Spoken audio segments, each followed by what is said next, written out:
Le choc représente l'une des situations critiques les plus difficiles en médecine d'urgence, en soins d'urgence et en soins intensifs. Il s'agit d'un état d'hypoperfusion tissulaire qui entraîne une défaillance métabolique et met immédiatement en danger la vie du patient. Sa compréhension dépasse la simple chute de la pression artérielle, impliquant une altération profonde de l'oxygénation cellulaire et de la capacité des organes vitaux à maintenir leur fonction. Reconnaître avec précision ce syndrome est essentiel pour mettre en place des stratégies thérapeutiques opportunes et efficaces, capables d'inverser un processus qui, s'il n'est pas contrôlé, progresse rapidement vers l'irréversibilité. La spécialisation dans ce domaine se concentre sur l'étude détaillée des différents types de chocs, hypovolémiques, cardiogéniques, obstructifs et distributifs, ainsi que sur les manifestations cliniques qui permettent de les différencier dans des scénarios de haute complexité.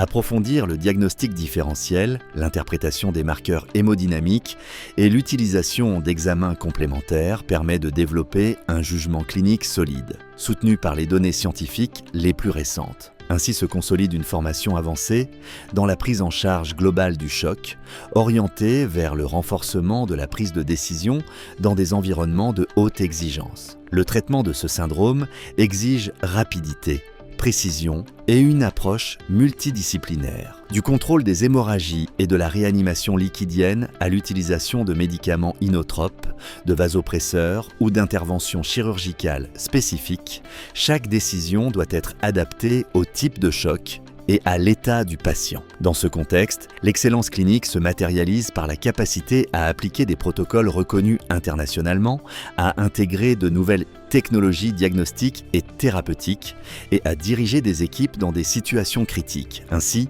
la spécialisation dans la gestion du choc devient un pilier indispensable pour garantir la survie et préserver la qualité de vie des patients en danger vital.